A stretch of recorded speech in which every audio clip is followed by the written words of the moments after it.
Read your thoughts.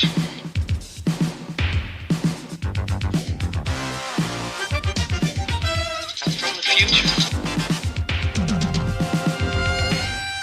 The movies of 1985. Hello, and welcome to the year 1985. My name is Jason Hutchins, and I'm stuck in the year 1985. I just watch movies on videotape all day. And right now it's week 14, which is Tuesday the 2nd of March to Monday the 8th of April. We have had some fairly sad news this week.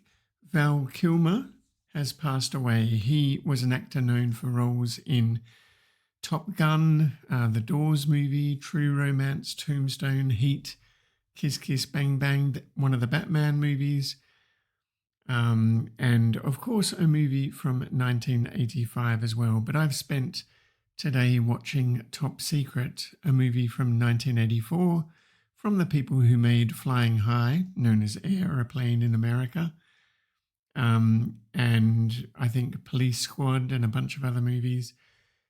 Top Secret is a movie that just made me laugh so much when I was a kid, and it was good to revisit it again in memory of Val Kilmer. So R.I.P. I know that he had throat cancer. There's a documentary on Netflix or something. He shot a ton of videotape back in the day, so it's quite an interesting documentary using all of that footage. Anyway, enough said of that. So what do I do on this podcast? What I do is I spin a bingo machine, select a number at random, look it up on my Commodore 64, and then go to the local video store to pick it up. So let me spin that bingo machine now. And the number is out. And it's number 20. So it won't be the 1985 Val Kilmer movie. But let me just look that up in my spreadsheet. I just have to press play on tape and press the Commodore key. And number 20 is called The Sure Thing. Now, that doesn't ring a bell. I'm not sure what that is about. I know it's a movie from the US. I know it's 100 minutes long. But let me just ride my bike over to Video Vault in Perth City, and I'll see if I can pick it up. So while I'm doing that, let me pop on the TV and you can watch commercials until I'm back. Oh, she's beautiful. Not him. At ANZ, Sorry, you go ahead. we guarantee you'll never have to wait more than 5 minutes for a teller. And if you ever do, we'll credit your account with $5. It's all part of the service. Do you have Right. lunch? I'm back. Has anybody I'll ever stop told you listening. how beautiful you are?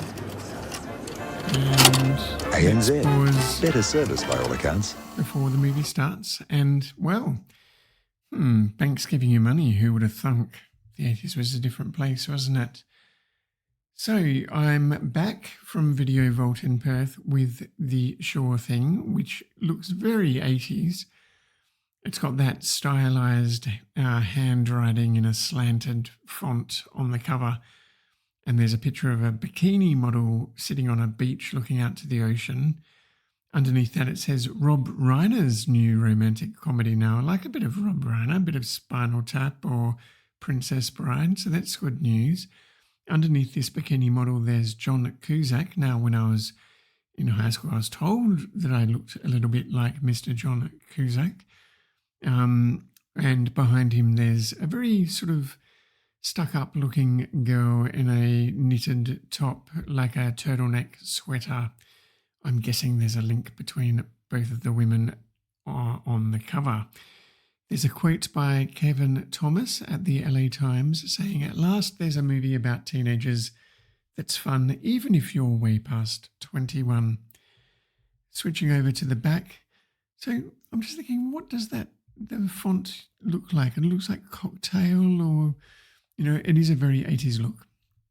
On the back, there's a few photos of John Cusack and this woman, and also of a man in a red MAGA hat by the looks of it. A few more quotes. The Sure Thing is a delight. Don't let anything stop you from seeing it. Well, I won't. I've got it in my hand. It should join The Breakfast Club, another 1985 movie that we haven't seen yet. in proving that a thoughtful film about young people can make a solid moving comedy. That's Philip Wunsch at Dallas Morning News.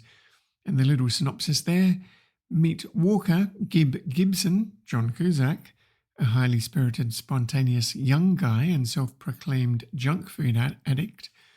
After striking out with the girls in high school, Gib begins his freshman year at an Eastern college, full of hope for improving his love life.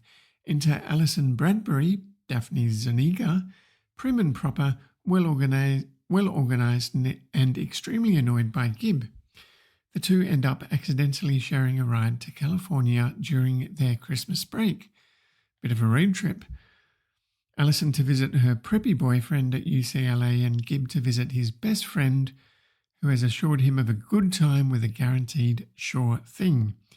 Gib slowly learns, however, that the sure thing may come once in a lifetime, but the real thing lasts forever. Fine performances and Rob Reiner's witty and tender direction make the sure thing a charmingly funny and special love story. Now that sounds right up my alley, so without further ado, let me press play on tape and please stick around for my thoughts after the movie has finished. Gibson! What? Don't you have an 8 o'clock? What time is it? 9 to 8. Walter Gibb Gibson lives life on the edge. What do you think of that guy, Gib? I don't. Forget it, Gibson. I hear she likes the intellectual type. So I'm intellectual and stuff. You're flunking English. That's your mother tongue and stuff. Alison Bradbury favors a more orderly existence. 7 o'clock news, 7:30 shower, 7:45 phone call. 8 o'clock? 8 o'clock, I don't know. That's when I rearrange my sock drawer. They have very little in common. How would you like to have a sexual encounter so intense it could conceivably change your political views? Except that each has someone waiting in California. Gib, I'm talking to you cordless. What are you doing for Christmas break, huh? There's a certain someone here I want you to meet. For Gib, the girl of his dreams, a guaranteed sure thing. You want it. I want it. You know I want it. For Allison, her boyfriend, a respectable, safe thing. How about a good hot mug of China Black? And from a small New England college, both are willing to travel across the country by car. No, I should have taken the bus. What, and wind up sitting next to some sleazebag?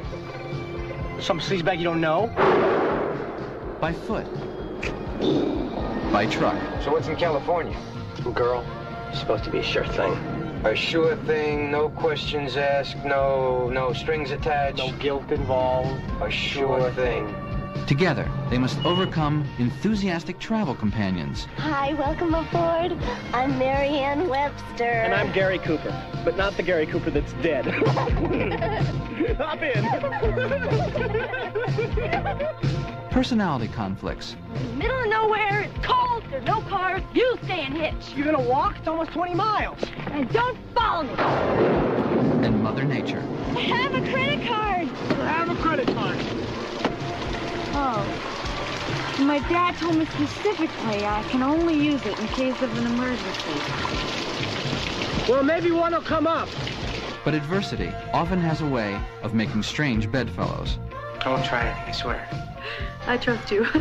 And somewhere on the road to a sure thing, Allison and Gib just might discover the real thing. For you. Thank you. Embassy Pictures presents a new film by Rob Reiner, The Sure Thing. My whole life I never had a sure thing.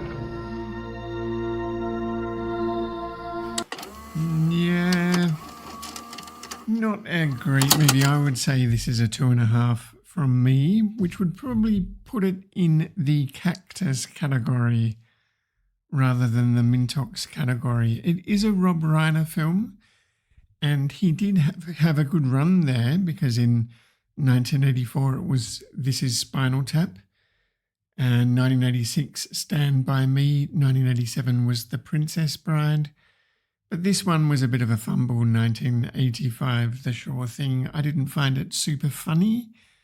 I think what's his name, Tim Robbins, is quite funny when he appears, but he's not really in the movie for very long. So I forgot to say at the beginning that this movie is very hard to find in 2025.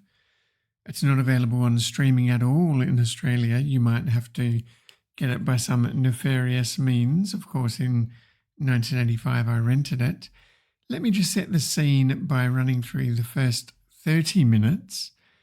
Now, like a lot of movies from the 1985, there is an extended credits sequence at the beginning with a synth pop saxophone soundtrack. The song is called Infatuation, but it is set on a beach, and you see the bikini girl walking down the beach and lying down on a towel and putting on tanning lotion, not sunscreen, reminding me a bit of Elle Macpherson in that Tab Cola commercial from the 80s or whatever it was. And all of the credits are in this purple neon handwriting font. So that takes about 200 seconds. So what is that, about 3 minutes, I guess? 3 minutes 20. We then cut to Walter Gibson, that's John Cusack's character, Gib, trying to pick up girls at a party, or I'm not sure really if it's a party or not, but they seem to have parked all their cars in a circle on the grass of a football oval or something, so that their headlights mean that they have like a little area in which to socialize and dance and drink beers and stuff. So he's trying to pick up a girl by talking about space and stars and all sorts of things like that, and not doing a very good job of it.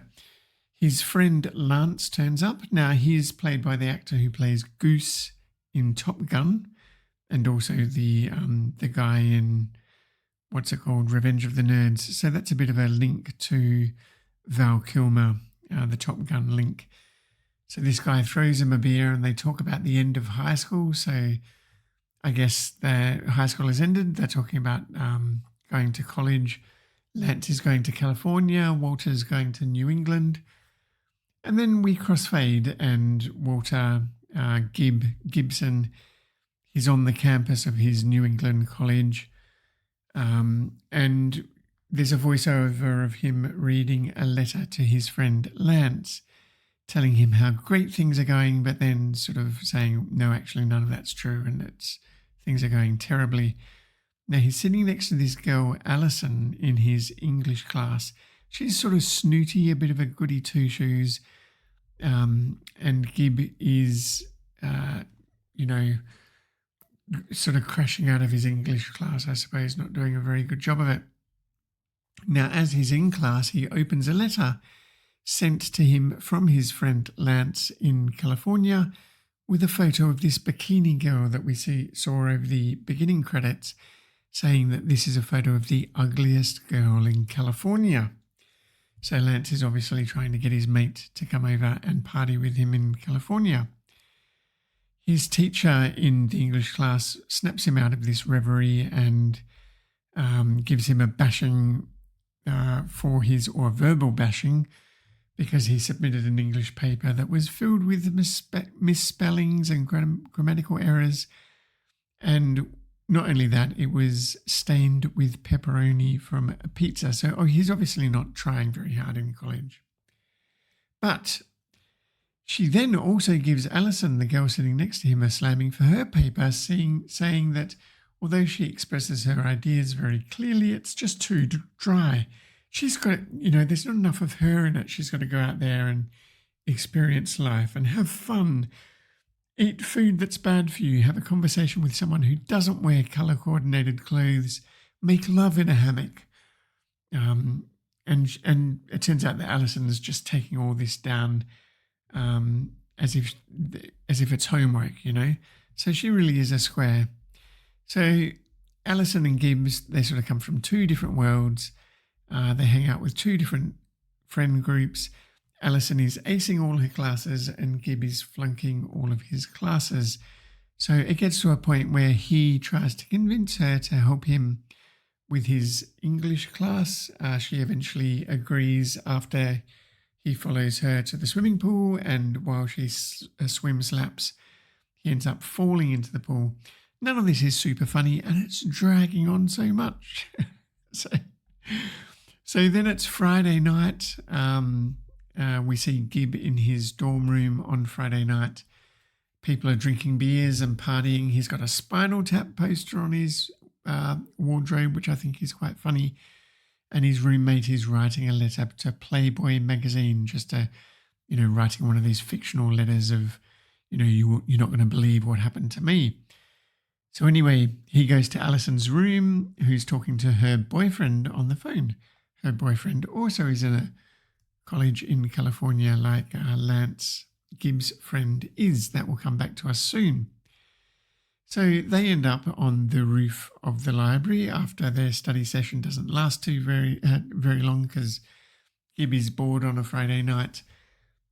He does the old star thing to her and realizes that she has a boyfriend when he goes in for the kiss. Anyway, we wake up with them on Monday morning, not in the same room, of course. That didn't work out. Gib is late for class, his English class. He hurriedly gets dressed, grabs his papers and turns up to English class, where he hands in his essay to the teacher, only for his teacher to read it out loud to the class. And we reveal, of course, that it's the letter to Playboy that his roommate was writing. So embarrassment all around, and again, not very funny, not up to the standards of The Princess Bride or This Is Spinal Tap, which are the movies that bookend this one in the Rob Reiner canon. Anyway, it's all not very funny at all. So anyway, Lance calls from California to invite Gib over to California for Christmas, and after a very drawn out 27 minutes, he consults a pin-up board where there's sort of ride sharing, where you can book a lift on in a car if someone is driving across country. So he does that. He gets in to a car with Gary Cooper, who played by Tim Robbins, who quips, "Not the dead one." He's the driver, and his girlfriend and he just like to sing show tunes. So that's the car trip that Gib goes on to get across the country. And it turns out that the other spare seat in the car is taken up by none other than Alison, this girl he sat next to in English class. So after 30 minutes, that sets up the movie. They are going on a road trip together with a couple that sing show tunes. So obviously they're not going to last in that car for very long. There's going to be all sorts of shenanigans before they get to California. Anyway, not going on much more about this movie. It is not very funny. John Cusack is very, very young. He was only 17 when he shot this movie. He was in 16 Candles the previous year. And that's about it. Which means it's now time for...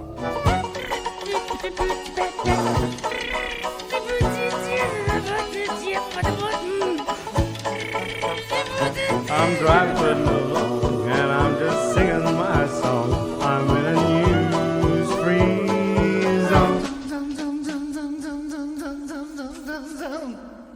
Well, welcome to the News-Free Zone, everybody. That time of the podcast where we look at the news from 1985 to forget about the news from 2025. Not a single tariff to be seen in the 1985 news.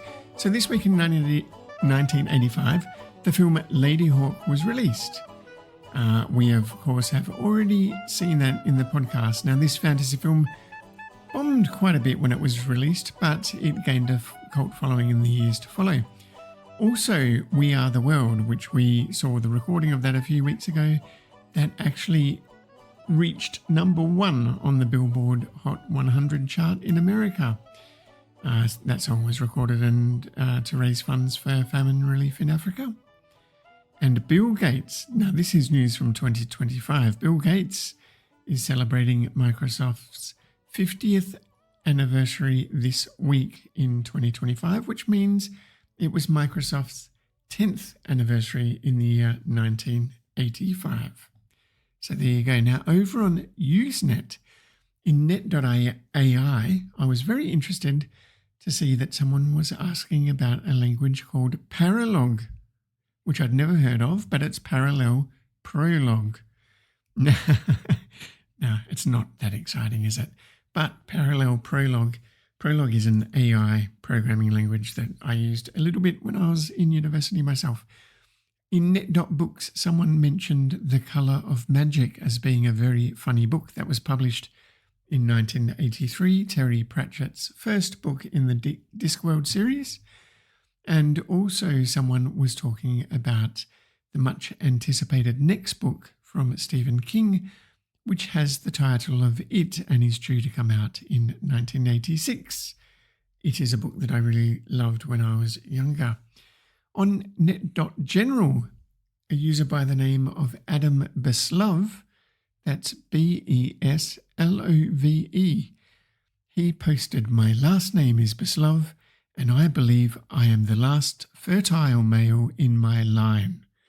If any of you kind folks know of any other Besloves anywhere in the world, please write to me and tell me where."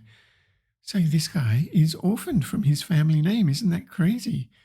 So he doesn't know any other Besloves in the whole entire world.